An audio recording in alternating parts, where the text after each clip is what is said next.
Bonjour à toutes et à tous. Aujourd'hui, on plonge ensemble dans un chapitre absolument passionnant et crucial pour le bac, les nouveaux espaces de conquête. L'océan, l'espace. On va essayer de comprendre pourquoi ces immensités, qui nous paraissaient si lointaines, sont devenues le cœur des stratégies et des rivalités des grandes puissances au XXIe siècle. Alors, voici notre programme.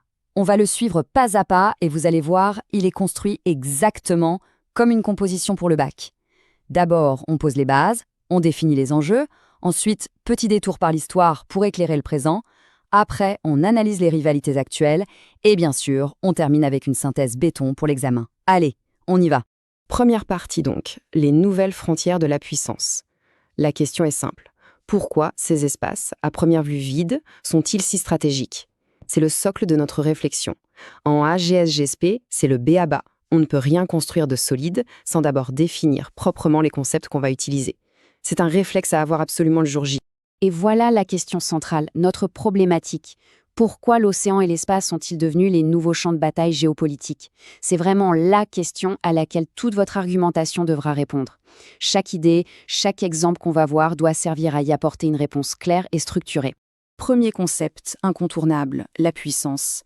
Attention, en géopolitique, la puissance, ce n'est pas juste une question de force brute, c'est bien plus subtil. C'est la capacité, comme on le voit ici, à imposer sa volonté en combinant le hard power, la puissance militaire et économique, et le soft power, c'est-à-dire l'influence, la culture, l'attractivité.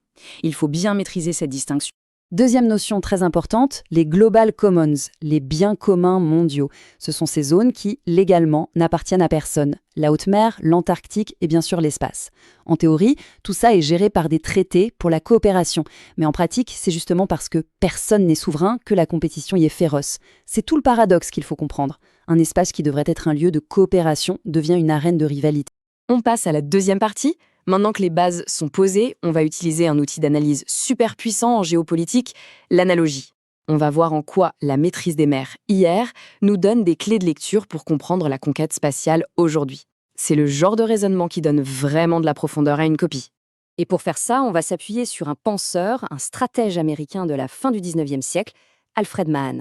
Sa théorie, c'est le Sea Power. L'idée est simple, mais elle est géniale. Pour dominer le monde, il faut dominer le commerce, et pour dominer le commerce, il faut dominer la mer. Gardez bien ça en tête, parce que vous allez voir, c'est d'une actualité bluffante. Et voilà la magie de l'analogie. Regardez comme ça fonctionne parfaitement. Le Sea Power de Mahan se transpose quasi directement au Space Power d'aujourd'hui. Les routes maritimes, eh bien, ce sont les orbites stratégiques autour de la Terre. Les bases navales, ce sont nos bases de lancement. La marine de guerre, c'est la flotte de satellites militaires. C'est une démonstration hyper élégante à faire au bac. Ça montre que vous savez manier les concepts.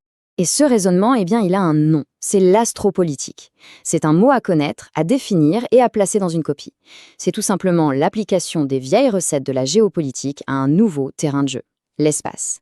L'idée forte derrière, c'est que l'objectif de la conquête spatiale, ce n'est pas tant l'espace lui-même que le pouvoir que son contrôle nous donne sur Terre.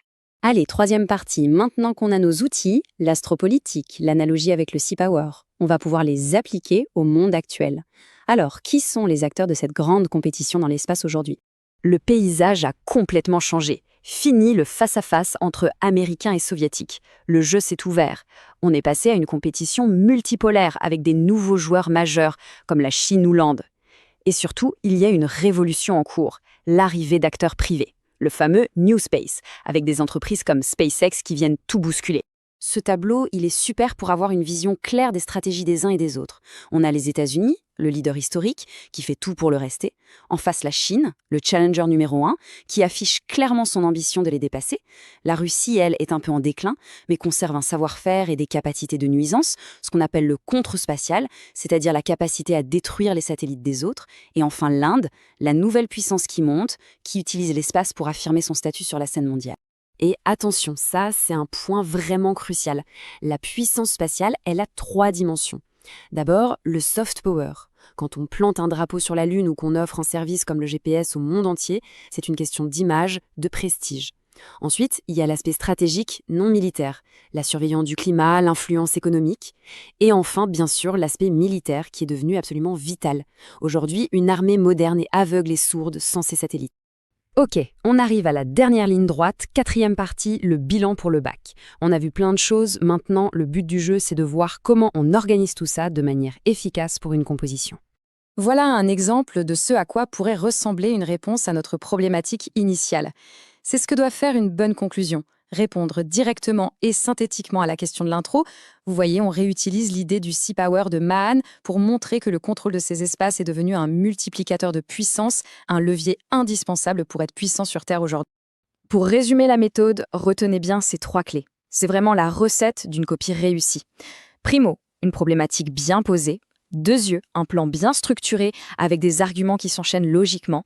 Et tertio, et c'est peut-être le plus important, des exemples précis, des notions maîtrisées. Citer l'astropolitique, parler du programme lunaire chinois, du New Space, c'est ça qui fait la différence entre une bonne et une excellente copie. Et pour finir, voici la fiche de révision express.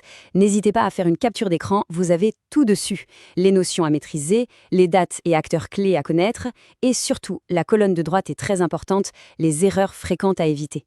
Par exemple, ne pas voir que coopération et rivalité coexistent, ou oublier de parler des acteurs privés. C'est parfait pour une révision de dernière minute. On se quitte sur une question d'ouverture, comme il est bon de le faire dans une conclusion. Maintenant que cette compétition s'emballe, la grande question c'est comment est-ce qu'on va pouvoir concilier cette soif de puissance avec l'idée que ces espaces sont un bien commun, un héritage pour toute l'humanité. C'est sans doute l'un des plus grands défis géopolitiques qui attend votre génération. Merci pour votre attention et surtout, bonne révision.